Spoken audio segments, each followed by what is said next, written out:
2022 ఖరీఫ్ 2022 నాటికి నీళ్లు ఇచ్చే పరిస్థితి తీసుకొని వస్తానని కూడా ఖచ్చితంగా కూడా చెప్తా ఉన్నాను అధ్యక్ష. ఆ అవరోధాలన్నీ కూడా అధిగమించి ఈ ప్రాజెక్టును 2023 ఖరీఫ్ కు కల్లా ఈ ప్రాజెక్టు పూర్తి చేస్తామని చెప్పి చెప్తా ఉన్నాను. సో ఇవన్నీ కూడా అధిగమించి ఇప్పుడు దేవుని దయ వల్ల కొంచెం గాడిలో పడింది. 2025 ఖరీఫ్ కల్లా ఖచ్చితంగా గోదావరి పోలవరం ప్రాజెక్టు పూర్తి చేసి నీళ్లు కూడా పెట్టే పరిస్థితి వస్తుంది. జూలై ఆగస్టులో ఆ వరద 2025 జూలై ఆగస్టులో 41.15 మీటర్లలో నీళ్లు పెట్టే పరిస్థితి కూడా ఏది ఈ పోలవరం ప్రాజెక్ట్ అనేది వెరీ వెరీ కాంప్లికేటెడ్.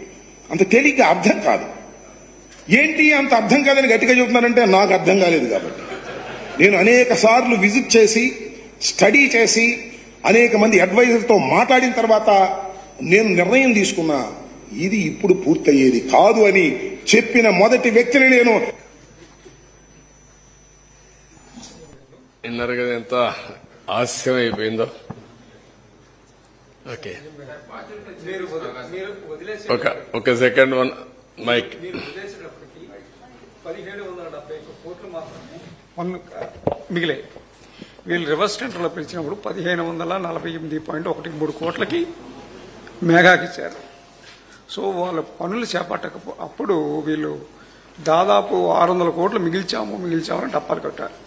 ఇప్పుడు ఈ కొట్టుకుపోవడం వల్ల 20,000 కోట్ల నష్టం ఏర్పడింది. దీనికి బాధ్యత ఎవరు వహిస్తారు?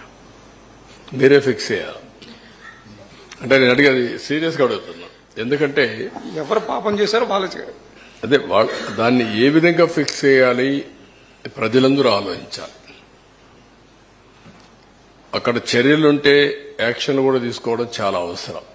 అదర్వైజ్ ఒక వ్యక్తి రాష్ట్రానికి ఇంత నష్టం చేయడం చాలా దుర్మార్గం. ఇది ట్యాక్స్ పేయర్స్ మనీ. ఎవరు ఖర్చు పెట్టినా మీరు నేను ట్యాక్స్ కడితే ఆ డబ్బులే ఖర్చు పెడతాం. ఇది బాధ్యతారాహిత్యం. మీరు చెప్పింది కరెక్ట్. అది చాలా దుర్మార్గం. ఇప్పుడు కేంద్రం 15,511.13 కోట్లు ఇవ్వడానికి సిద్ధమైంది. కేబినెట్ లో నోటు కూడా రెడీగా ఉంది. దాని మీద మీరు ఏమైనా పర్సూ చేస్తారా? నేను పర్సూ చేయడం డెఫినెట్గా చేస్తాను. ఒకటి టెక్నికల్ గా వేర్ ఆర్ వి నేను మీకు చాలా స్పష్టంగా చెప్పాను. 33% డయాఫామ్ వాల్ డ్యామేజ్ అయింది 3-4 ప్లేసెస్ లో. అవి కూడా రింగ్ బండేసి సరిపోతుందని చూపించారు నాకు, రింగ్ ఫెన్సింగ్ కింద. ఒక వర్షన్ 3-4 ప్లేస్లే కాదు ఇంకా ఎక్కడ ఉండొచ్చో మేము డెఫినెట్ గా చెప్పలేమంటున్నారు. దాని ఎస్టిమేషన్ మీకు చెప్పాను.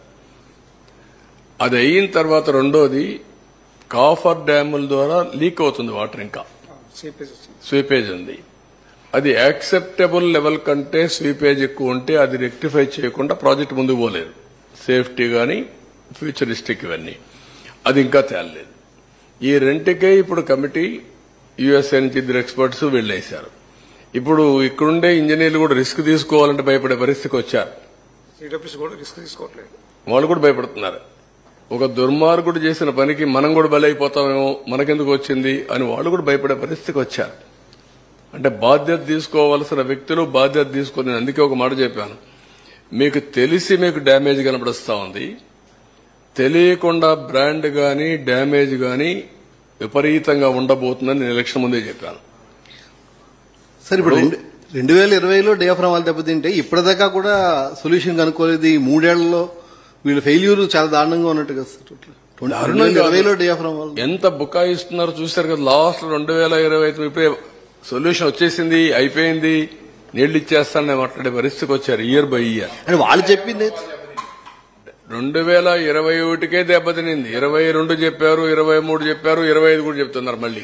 అసలు వాళ్ళు చెప్పిందేమో 2019లోనే దెబ్బతింది అని చెప్పి ఒక పక్క ప్రాజెక్టు పనులు చేస్తా ఉన్నారు. 2020లో దెబ్బతింటే ఇప్పటిదాకా సొల్యూషన్ కూడా కనుక్కోలేకపోయారు. అదేనే మీకు ఒకటే గుర్తుపెట్టుకోండి. వాళ్ళు ఏం చెప్పారు, ఎక్స్పర్ట్స్ అందరూ కూడా చెప్తే వాళ్ళందరూ తెలుగుదేశం వాళ్ళు, ఇంకా అపోజిషన్ వాళ్ళు. ఎవడైనా మీరు తప్పు చేస్తున్నారు అంటే వాడి మీద పడిపోవడం, విరుచుకు పడిపోవడం. పత్రికల వాళ్ళ మీద కూడా అలాగే పడ్డారు. మీడియా అందరినీ ఇదే పద్ధతి పెట్టారు. సరే ఇప్పుడు సార్ అంటే బోత్ రెండు ఉన్నాయి. ముందు టెక్నికల్, తర్వాత ఫైనాన్షియల్. సార్ మీరు సార్, ఇప్పుడు 50 చెప్పినట్టు వాళ్ళు కట్టడానికి 3 సీజన్లు 4 సీజన్లు పడితే ఇక మరి ఈసీఆర్ఎఫ్ డ్యామ్ ఎప్పుడు కట్టగలుగుతారు? అదే 2 that is the biggest challenge. ఇప్పుడు నేనేమంటానంటే ఎప్పుడైతే డయాఫామ్ వాల్ పేర్లలా ring fencing okay coffer dam లో స్వీపేజ్ ఏంటి ఈ రెండు చేయాలంటే వాళ్ళకు 1 year టెన్యూర్ ఇచ్చారు.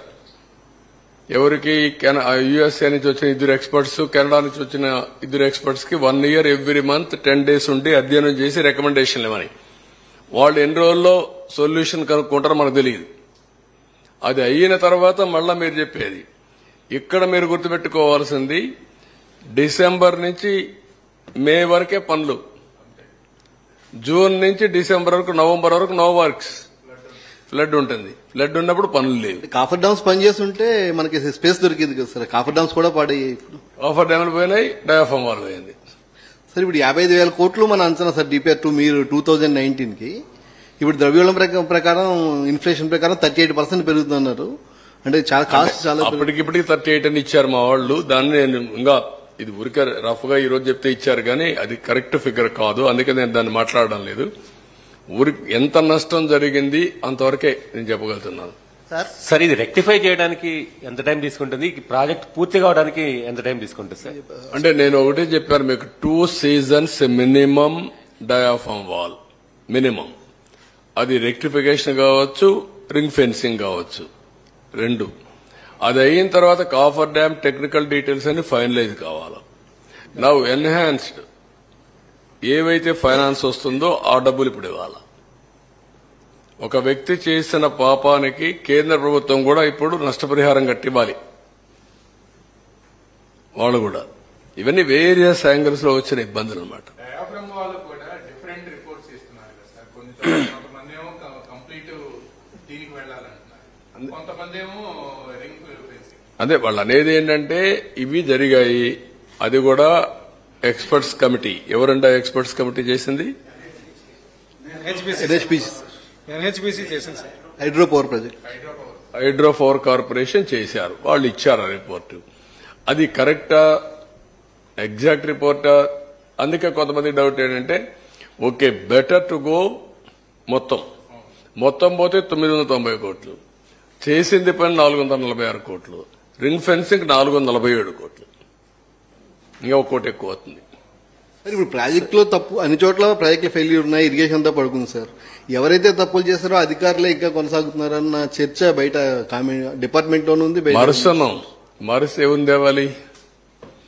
వాళ్ళు చెడగొట్టారు. వీళ్లే కదా ఎప్పటి నుంచో ఉండేది. యథా రాజా తదా ప్రజ. అంటే దీంట్లో ప్రధాన దోషి అవుతాడు సార్.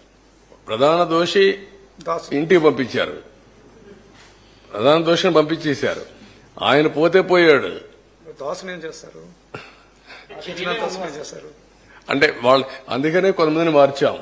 ఇంకెంతమందిని మార్చాలి, ఎవరెవరిని మార్చాలి, మారిస్తే ఎవరెవరు ఉన్నారు? రివర్స్ టెండర్ పిలిచిందంతా అది ఇచ్చినంత.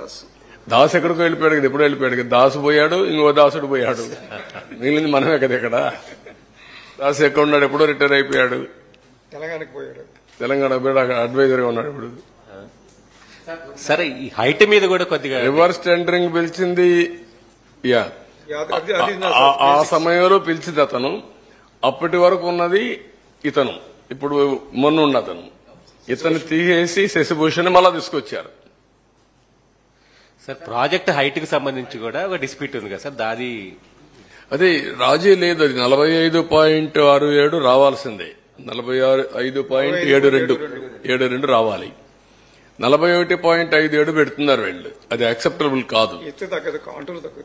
కంటూర్ ప్రస్తుతానికి వాళ్ళ ఉద్దేశం ఏంటంటే ముందు కట్టేసి తర్వాత పెంచాలి. ఆల్రెడీ కట్టేశారు కదా, మీ టైంలోనే కట్టేశారు. అది ప్రాజెక్ట్ స్పిల్వే అయిపోయినాయి. ఇప్పుడు ఓన్లీ ఈసీఆర్ఎఫ్ కట్టాలి, అంతవరకే. అది అయిపోతే నీళ్లు పెడతాం, నీళ్లు పెడితే ఆటోమేటిక్ ఇవ్వాలి. ఈ ప్రాజెక్ట్ కాస్ట్ తోటి పాటు R&R కూడా పెరిగిపోతుంది కదా సార్ ఇన్ఫ్లేషన్ తోటి. పెరుగుతాయి కదా. అది ఎంత పెరుగుతుంది ఎస్టిమేషన్ సార్? 30% 20% ఇన్ఫ్లేషన్ కదా, అన్నిటికీ ఉంటాయి కదా. మనం అనుకున్న ప్రకారం వస్తాయి. పీడీఎఫ్ అన్ని వస్తాయి. R&R package plus land acquisition. Last